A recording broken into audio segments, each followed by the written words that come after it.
Studying audiences is a way to understand how different people can look at the same event unfolding, whether it's a Brecht play or a political phenomenon like the Brexit referendum, how we can look at that same event but come to such radically different conclusions about what it means. So I'm what we call a discourse analyst, which is a fancy way of saying that I study language use in action. And I am immersed all day as part of my job in the way that we talk about the world. How do we reach for words to describe experiences and beliefs and ideas that so often we might think of as indescribable? Because I believe that by paying attention to the process of language use in action, we can get a sense, always partial, fragmentary, incomplete, but a sense of the process of value construction in action, as different people construct very different understandings about how the world is now and how they'd like it to be.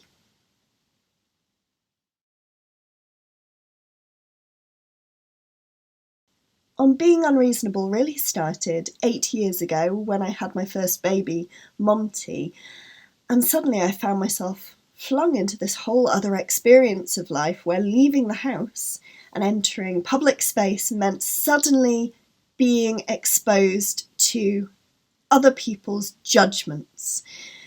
And that started right from the very first day of being a parent, really, with breastfeeding. And in fact, that's where I begin the book, because at that time, I'm not sure if some of you might remember, but Claridge's restaurant in London had just come under fire for asking a nursing mother to cover up her feeding baby with a tablecloth. And what I realised in the online backlash, as I sat at home breastfeeding myself, was that everybody seemed to have a very different opinion about what it means to breastfeed in a way that is acceptably discreet. So that was the start of this book. And then I went on to explore this in my academic work because I study theatre audiences for a living. I suddenly found myself, a professional theatre goer, unable to go out to the theatre anymore. And this was also a time when the term theatre etiquette was coming to prominence, which is a word that is used to describe those traditional expectations when you go out to the theatre of silent reverence and respect for the performers who are giving you their experience. And that usually means sitting down, being quiet, trying not to cause any kind of disruption. And I started to think about how, without the ability to magically detach my breasts, I couldn't go to the theatre anymore because I couldn't take my baby without the risk of being a disturbing nuisance. And then, of course, I thought about how for me that experience was just temporary. I ended up having 2 babies. If we breastfeed for 2 years, then that's 4 years out of my life. I can, of course, think about leaving my child at home when they're a bit older with a childminder, but that requires a certain degree of economic access that other people don't have. And then I started doing all this research into all these other people who are being shut out of the theatre because of that audience contract, because of those expectations that everyone can sit down and be quiet.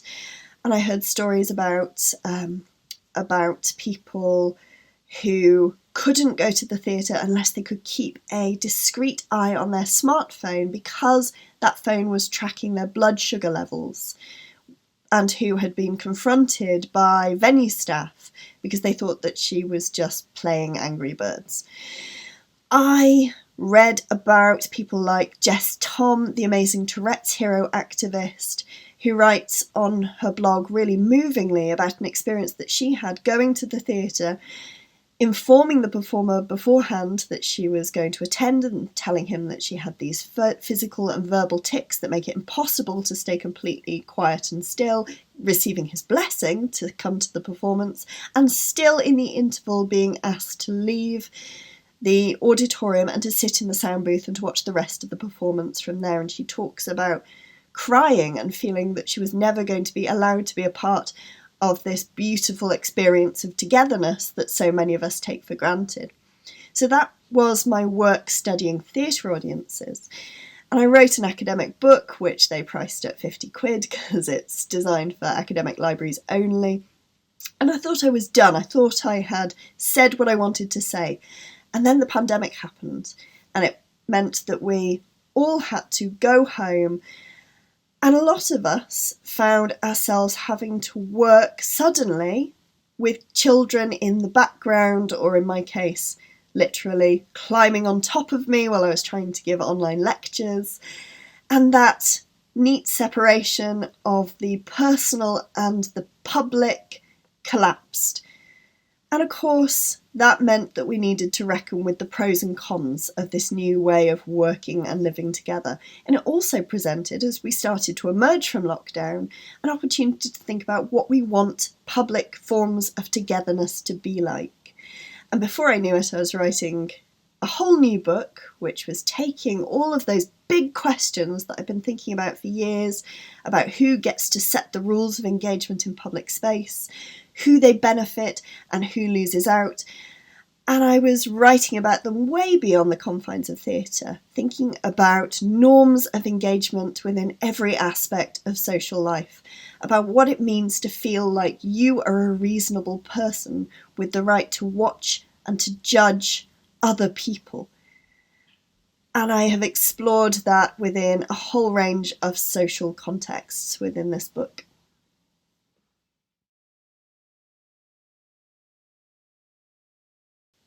My first cultural experience, the first thing I really remember, in fact I can't remember a time when I wasn't doing this, is reading books.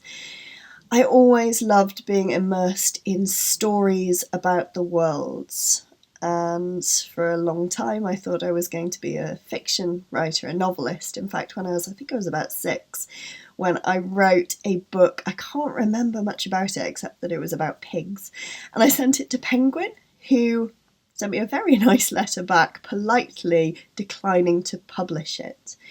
And then I went on, much later on, of course, to do the Masters at Warwick in creative writing. Then I got sucked into the world of academia because I met my PhD supervisor, Professor Martin Barker, and got fascinated by audiences. And I realised that non-fiction is still about telling powerful and persuasive stories about the world, and that actually, through doing a lot of research into the things that people have written, but also into how we talk to each other, we can start to unravel some of our big social problems, some of the things that are keeping apart and dividing us, what I call the disconnection economy, which is set up to pull us apart rather than bring us together. That's the second chapter in my book On Being Unreasonable.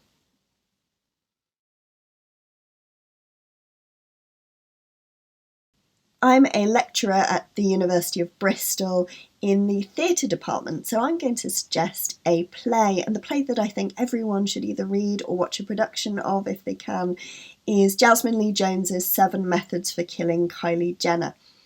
Because I said before that my interest is in the construction of value systems, and I think this is a fantastic example of how this happens. It is about a black woman, Cleo, who writes a Twitter thread criticising Kylie Jenner for stealing the features of black women, essentially putting them on her own face, marketing them as part of her beauty empire for the benefit of white women. And it's about the unfairness and the discriminatory practices within the beauty industry as a whole. It's also about what happens to Cleo after she writes that thread, because as the messages that she's written spread across Twitter, she's torn apart. And it's a great play, not just to watch, but also to read the script, because a lot of the script is made up not of just of things that characters say, but of literal emojis on the page. It presents an amazing challenge for some of our students to figure out how you can perform 10 laugh cry emojis in a row. And this resonates with me. In fact, I thought about this a lot when I was writing On Being Unreasonable, because one of the things that I have to pay attention to, of course, is the way that reasonable discourse has broken down on places like Twitter and other online forums. I used that phrase earlier, the disconnection economy, because what I explore in this book is how and why social media platforms make it so hard to talk to each other in a way that brings us together, because we're so incentivized to tear each other apart.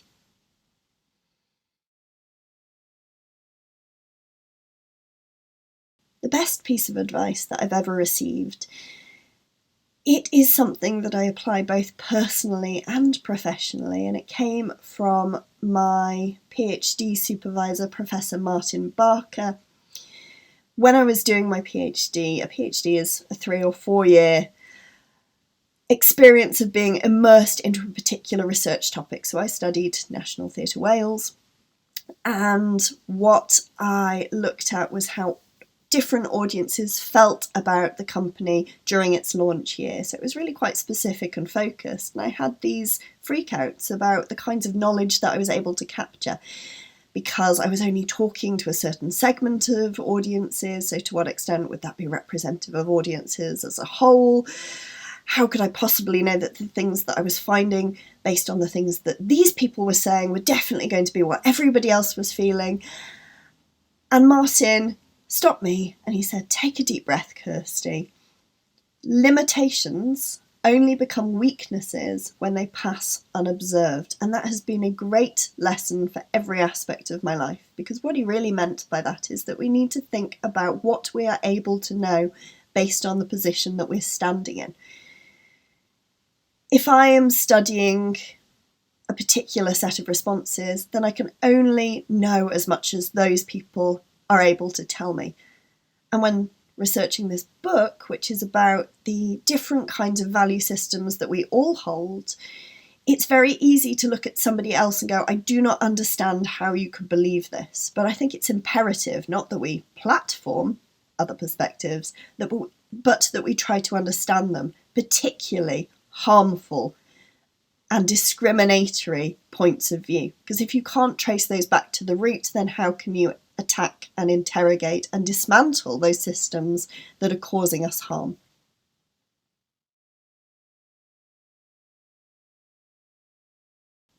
I think I'm quite a hopeful person, but not necessarily by natural disposition, maybe more by choice, because as people have already written about, hope is a political imperative. If we allow ourselves to fall into despair, then we are not going to stand up and do what we need to do to make the world a better place.